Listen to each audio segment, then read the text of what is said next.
Good morning. Today is Tuesday, March 25th. Thank you for joining us and welcome to our presentation on the often overlooked role of women in the Mau Mau Uprising, a pivotal moment in Kenya's struggle for independence. To understand the significance of women's contributions, we must first explore the colonial context in which the rebellion took place. Under British colonial rule, Kenya was subject to the squatter system, which created a significant power imbalance between the colonizers and the Kenyan people. The colonial government's policies of land alienation and labor control affected both men and women, forcing many to work on European-owned farms and live in designated reserves. In traditional Kenyan society, women's roles were primarily centered around domestic duties and agriculture. However, the oppressive colonial system would soon push women to challenge these norms and take on new roles in the fight for freedom. Stay with us as we tell you more.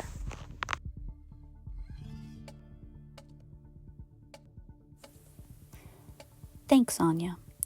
To understand the role of women during this major historical event, we must first understand the rebellion itself, starting with the main actors, and then we will discuss the main events which occurred during this rebellion. On one side of this conflict is the Mau Mau, who were comprised mainly from three major Kenyan ethnic groups, which included the Kikuyu, the Meru, and the Embu. When examining this rebellion through the lens of gender, we can split the Mau Mau fighters into men and women, wherein the men were the main fighters, instigators, and planners. But one of the unique aspects of this event is the involvement of women, both passively through cooking and cleaning, and actively through intelligence, recruitment, and smuggling.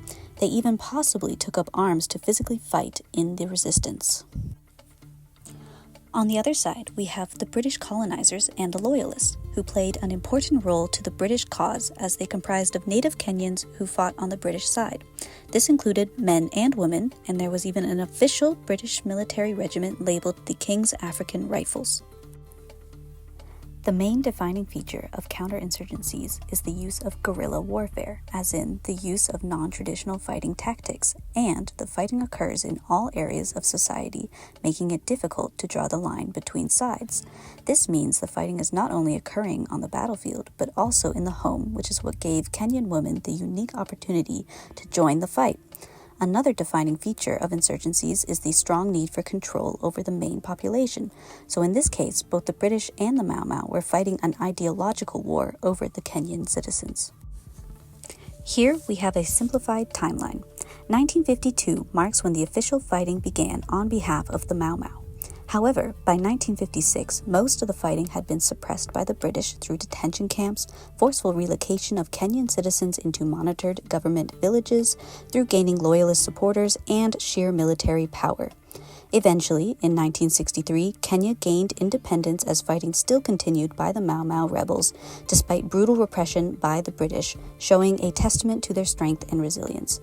Now we will move on to the role of women within the rebellion.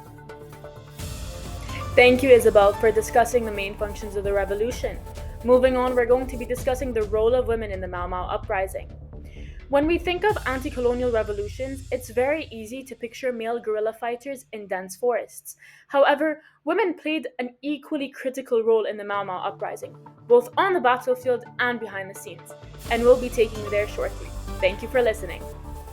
So in Kirinyaga County, women weren't just supporters, they were active combatants, fighting shoulder to shoulder with men in forests. They endured brutal conditions, engaged in guerrilla warfare, and even led some operations. As historian Julius Gathogo writes, some rebels were positioned as forest fighters, the combatants who were to engage the British government in guerrilla warfare. Their active presence really challenged the entrenched gender roles and defied assumptions that African women were confined to the domestic sphere. Their courage expanded on the meaning of resistance and womanhood. Gathogo further writes on Muthoni wa Karima's unique status and symbolic power, being the only woman to be accorded the title of a field marshal. She must have been a tough fighter.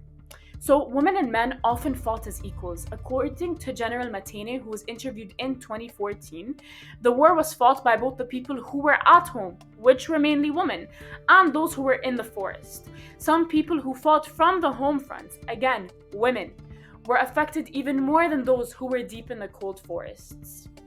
So, not all women's contributions involved direct combat.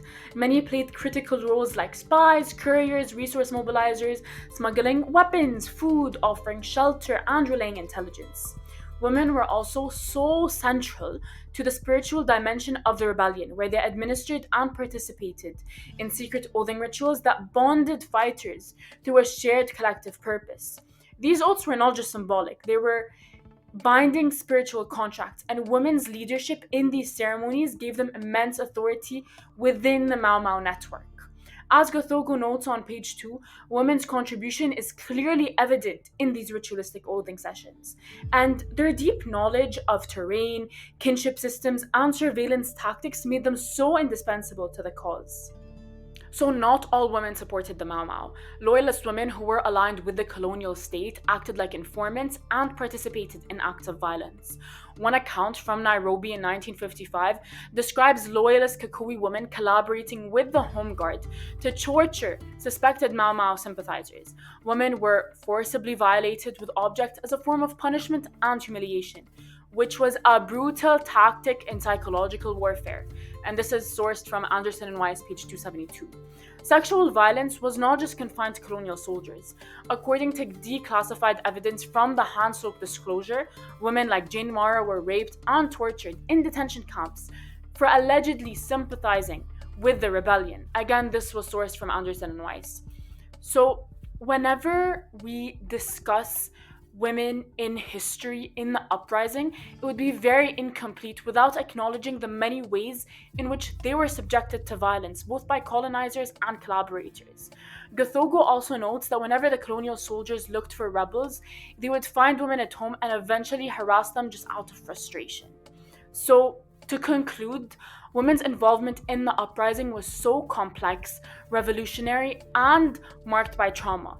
They bore arms, they took messages, they defied expectations, defied traditional gender norms, endured so much brutality, and yet were so fierce and resilient.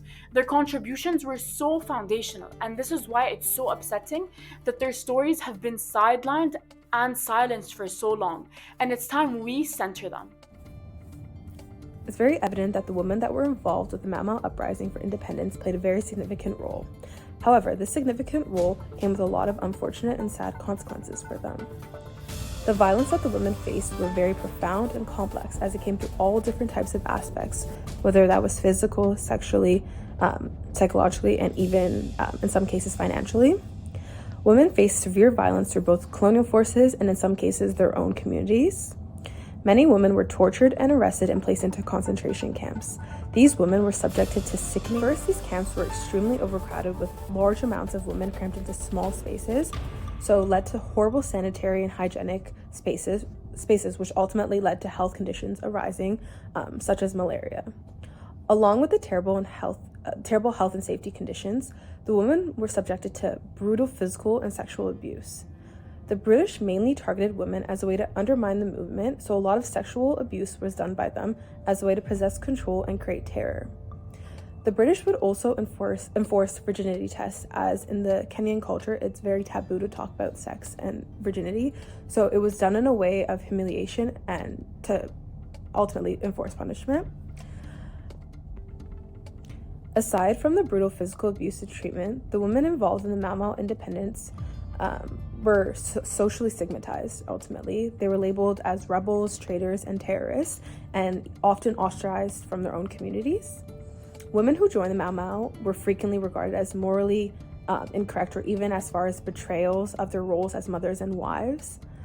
Lastly, the British colonial government implemented various strategies such as forced relocations to weaken the support base of the Mau Mau. This left a lot of women who owned land displaced, and in many cases, families were broken apart. As we approach the end of our news coverage on the Mau Mau uprising, we can recall the several points covered, from colonial constructs leading to the squatter system and power imbalance overall, to the main actors, themes of fights, the main functions of the revolution, to the idea of gender and women within the revolution and the gendered consequences put onto women. We are left with one remaining question. What are the broader and ongoing implications of the Mau Mau uprising? As unpacked here, the Mau Mau uprising was crucial in Kenya's struggle for independence in the 1950s and is often remembered through the lens of male fighters and male political leaders. However, the involvement of women in this fight was equally important yet largely overlooked in historical narratives. Kenyan women actively participated in the uprising not only as fighters but also as caretakers, nurses, leaders, and planners. Kenyan women took on roles independent to them, like providing food and shelter and managing networks critical to the revolution. Their participation in the Mau Mau uprising laid the groundwork for later feminist movements in Kenya. These movements through the 1960s and 1970s began pushing for greater political representation, land rights, and social justice, drawing inspiration from the resilience of the women who had been central to the fight for freedom during the 1950s Mau Mau uprising. Despite their contributions, post-independence sidelined Kenyan women's involvements in the struggle. This erasure of their role not only left a significant gap in historical understanding, but also highlights the idea of marginalized gender and gender politics overall. Presley, 1992, states the Mau Mau uprising and women's participation in it had far reaching effects on Kenyan society. After the rebellion, women's roles shifted, with many taking on more active roles in politics and public life. But these roles of advocacy identified within the Mau Mau uprising shift into further concerns. Kenyan's independence did not reap positivity for women the same way it did for men. The patriarchal structures of colonial rule carried over into new structures of government, and women were continually excluded. Authors Mugo and Wambu draw on these limitations, explaining that despite the importance of women's contributions to the Mau Mau uprising, their stories have often been marginalized and overlooked in historical accounts. Many academic sources have traditionally focused on the role of male leaders and fighters, neglecting the crucial work done by women. On a broader scale, the Mau Mau uprising fundamentally shaped Kenya's post-colonial trajectory. While there was a lack of follow-through to promises of independence, the struggle for freedom highlighted the inequalities, racially and gender-based, that persisted in Kenyan society. In conclusion, the involvement of Kenyan women in the Mau Mau uprising was crucial not only for the success of the movement, but also for shaping the futures of women's rights in Kenya. Though their contributions were initially marginalized, the legacy of these women continued to inspire future generations in the ongoing struggle for equality and justice in Kenya and in spaces like the course we all sit in today. By bringing women's experiences to the forefront and examining their roles as fighters, supporters, and resistors, we gain a more comprehensive understanding of this pivotal movement in African history. As we continue to study and learn from the Mau Mau uprising, it is essential that we recognize and celebrate the bravery and sacrifices of the women who helped to shape Kenya's future.